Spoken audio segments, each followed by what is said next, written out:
Dia 19 de fevereiro, Êxodo capítulo 2. Foi-se um homem da casa de Levi e casou com uma descendente de Levi. E a mulher concebeu e deu à luz um filho. E vendo que era formoso, escondeu-o por 3 meses.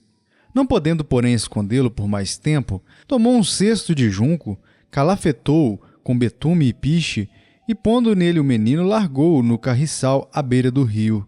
A irmã do menino ficou de longe para observar o que lhe haveria de suceder. Desceu a filha de Faraó para se banhar no rio, e as suas donzelas passeavam pela beira do rio. Vendo ela o cesto no carriçal, enviou a sua criada e o tomou. Abrindo-o, viu a criança, e eis que o menino chorava. Teve compaixão dele e disse: Este é menino dos hebreus. Então disse sua irmã, a filha de Faraó: Queres que eu vá chamar uma das hebreias que sirva de ama e te crie a criança? Respondeu-lhe a filha de Faraó: Vai. Saiu, pois, a moça e chamou a mãe do menino. Então lhe disse a filha de Faraó: Leva este menino e cria-mo, pagar-te-ei o teu salário. A mulher tomou o menino e o criou. Sendo o menino já grande, ela o trouxe à filha de Faraó, da qual passou ele a ser filho. Esta lhe chamou Moisés e disse: Porque das águas o tirei. Naqueles dias, sendo Moisés já homem, saiu a seus irmãos e viu os seus labores penosos. E viu que certo egípcio espancava um hebreu, um do seu povo. Olhou de um e de outro lado, e vendo que não havia ali ninguém, matou o egípcio e o escondeu na areia. Saiu no dia seguinte, e eis que 2 hebreus estavam brigando. E disse ao culpado: Por que espancas o teu próximo? O qual respondeu: Quem te pôs por príncipe e juiz sobre nós? Pensas matar-me como mataste o egípcio? Temeu, pois, Moisés e disse: Com certeza o descobriram. Informado desse caso, procurou Faraó matar a Moisés. Porém Moisés fugiu da presença de Faraó e se deteve na terra de Midian. E assentou-se junto a um poço. O sacerdote de Midian tinha 7 filhas, as quais vieram a tirar água, e encheram os bebedouros para dar de beber ao rebanho de seu pai. Então vieram os pastores e as enxotaram dali. Moisés, porém, se levantou e as defendeu, e deu de beber ao rebanho. Tendo elas voltado a Ruel, seu pai, este lhes perguntou: Por que viestes hoje mais cedo?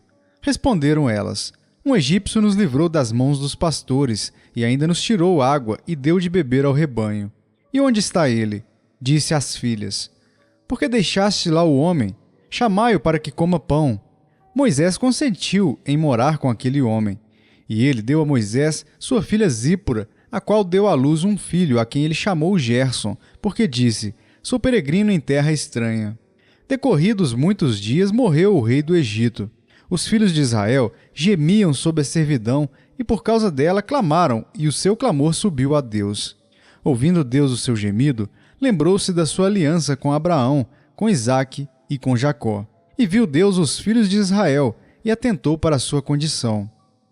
Lucas capítulo 5.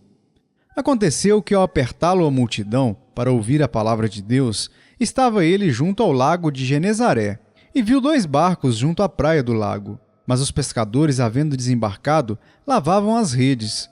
Entrando em um dos barcos, que era o de Simão, pediu-lhe que o afastasse um pouco da praia, e assentando-se ensinava do barco as multidões. Quando acabou de falar, disse a Simão: Faze-te ao largo e lançai as vossas redes para pescar. Respondeu-lhe Simão: Mestre, havendo trabalhado toda a noite, nada apanhamos, mas sob a tua palavra lançarei as redes. Isto fazendo, apanharam grande quantidade de peixes, e rompiam-se-lhes as redes. Então fizeram sinais aos companheiros do outro barco para que fossem ajudá-los. E foram e encheram ambos os barcos, a ponto de quase irem a pique.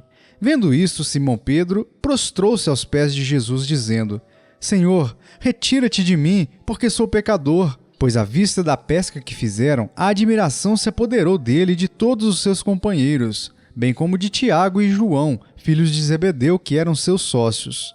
Disse Jesus a Simão: Não temas, doravante serás pescador de homens. E arrastando eles os barcos sobre a praia, deixando tudo, o seguiram.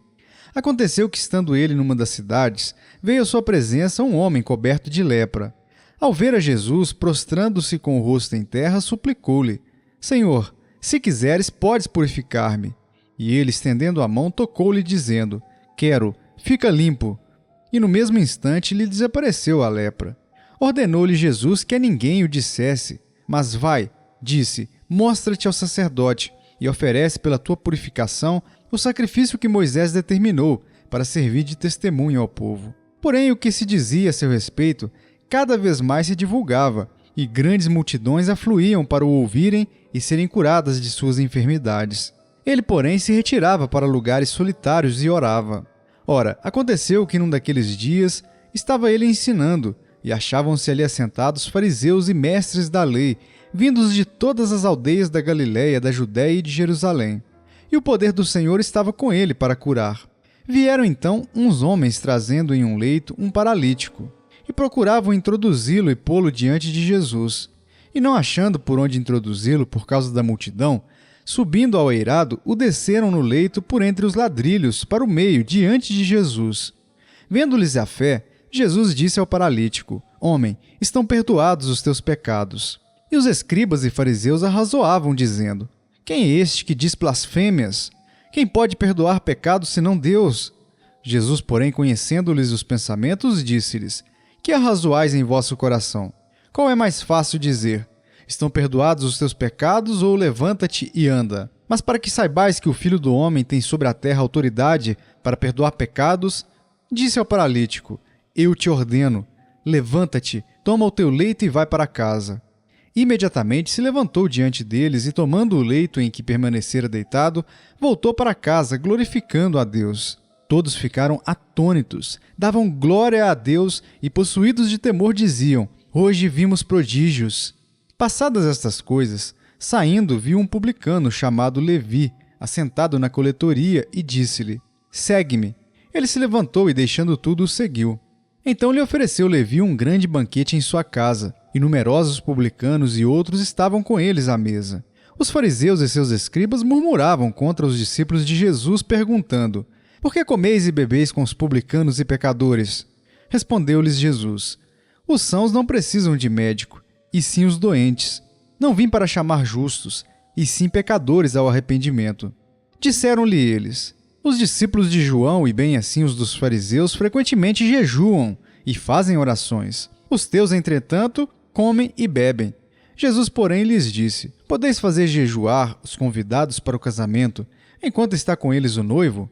Dias virão, contudo, em que lhes será tirado o noivo. Naqueles dias, sim, jejuarão. Também lhes disse uma parábola: Ninguém tira um pedaço de veste nova e o põe em veste velha, pois rasgará a nova e o remendo da nova não se ajustará à velha. E ninguém põe vinho novo em odres velhos, pois o vinho novo romperá os odres, entornar-se-á o vinho e os odres se estragarão. Pelo contrário, vinho novo deve ser posto em odres novos, e ambos se conservam. E ninguém, tendo bebido o vinho velho, prefere o novo, porque diz: o velho é excelente. Jó capítulo 19. Então respondeu Jó: Até quando afligireis a minha alma e me quebrantareis com palavras?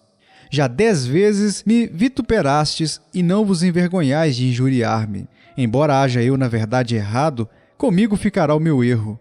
Se quereis engrandecer-vos contra mim e me arguis pelo meu opróbrio, sabei agora que Deus é que me oprimiu e com a sua rede me cercou. Eis que clamo: violência, mas não sou ouvido. Grito: socorro, porém não há justiça. O meu caminho ele fechou e não posso passar, e nas minhas veredas pôs trevas. Da minha honra me despojou e tirou-me da cabeça a coroa. Arruinou-me de todos os lados e eu me vou, e arrancou-me a esperança como a uma árvore. Inflamou contra mim a sua ira e me tem na conta de seu adversário. Juntas vieram as suas tropas, prepararam contra mim o seu caminho e se acamparam ao redor da minha tenda. Pôs longe de mim a meus irmãos, e os que me conhecem, como estranhos, se apartaram de mim. Os meus parentes me desampararam, e os meus conhecidos se esqueceram de mim. Os que se abrigam na minha casa e as minhas servas me têm por estranho, e vim a ser estrangeiro aos seus olhos. Chamo o meu criado, ele não me responde. Tenho de suplicar-lhe eu mesmo. O meu hálito é intolerável à minha mulher, e pelo mau cheiro sou repugnante aos filhos de minha mãe. Até as crianças me desprezam, e querendo eu levantar-me, zombam de mim. Todos os meus amigos íntimos me abominam, e até os que eu amava se tornaram contra mim. Os meus ossos se apegam à minha pele e à minha carne, e salvei-me só com a pele dos meus dentes. Compadecei-vos de mim, amigos meus, compadecei-vos de mim, porque a mão de Deus me atingiu. Por que me persegues, como Deus me persegue, e não cessais de devorar a minha carne? Quem me dera fossem agora escritas as minhas palavras, quem me dera fossem gravadas em livro, que com pena de ferro e com chumbo para sempre fossem esculpidas na rocha, porque eu sei que o meu Redentor vive e por fim se levantará sobre a terra. Depois revestido este meu corpo da minha pele, em minha carne verei a Deus.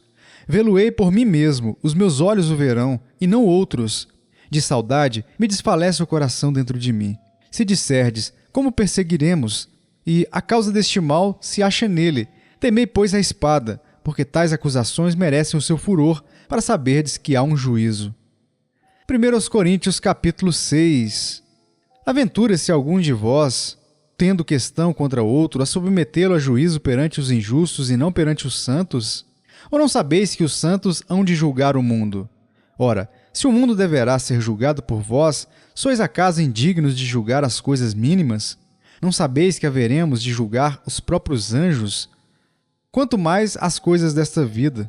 Entretanto, vós, quando tendes a julgar negócios terrenos, constituís um tribunal daqueles que não têm nenhuma aceitação na igreja. Para vergonha vos-lo digo, não há, porventura, nem ao menos um sábio entre vós que possa julgar no meio da irmandade? Mas irá um irmão a juízo contra outro irmão, e isto perante incrédulos. O só existir entre vós demandas já é completa derrota para vós outros. Por que não sofreis antes a injustiça? Por que não sofreis antes o dano? Mas vós mesmos fazeis a injustiça e fazeis o dano, e isto aos próprios irmãos. Ou não sabeis que os injustos não herdarão o reino de Deus? Não vos enganeis, nem impuros, nem idólatras, nem adúlteros, nem efeminados, nem sodomitas, nem ladrões, nem avarentos, nem bêbados, nem maldizentes, nem roubadores herdarão o reino de Deus. Tais fostes alguns de vós, mas vós vos lavastes, mas fostes santificados, mas fostes justificados em o nome do Senhor Jesus Cristo e no Espírito do nosso Deus. Todas as coisas me são lícitas, mas nem todas convêm. Todas as coisas me são lícitas, mas eu não me deixarei dominar por nenhuma delas. Os alimentos são para o estômago, e o estômago para os alimentos, mas Deus destruirá tanto estes como aquele. Porém o corpo não é para a impureza, mas para o Senhor, e o Senhor para o corpo. Deus ressuscitou o Senhor e também nos ressuscitará a nós pelo seu poder. Não sabeis que os vossos corpos são membros de Cristo? E eu, porventura, tomaria os membros de Cristo e os faria membros de meretriz? Absolutamente não. Ou não sabeis que o homem que se une à prostituta forma um só corpo com ela? Porque, como se diz, serão os dois uma só carne. Mas aquele que se une ao Senhor é um espírito com ele. Fugi da impureza. Qualquer outro pecado que uma pessoa cometer é fora do corpo, mas aquele que pratica a imoralidade peca contra o próprio corpo. Acaso não sabeis que o vosso corpo é santuário do Espírito Santo, que está em vós, o qual tendes da parte de Deus, e que não sois de vós mesmos, porque fostes comprados por preço? Agora, pois, glorificai a Deus no vosso corpo.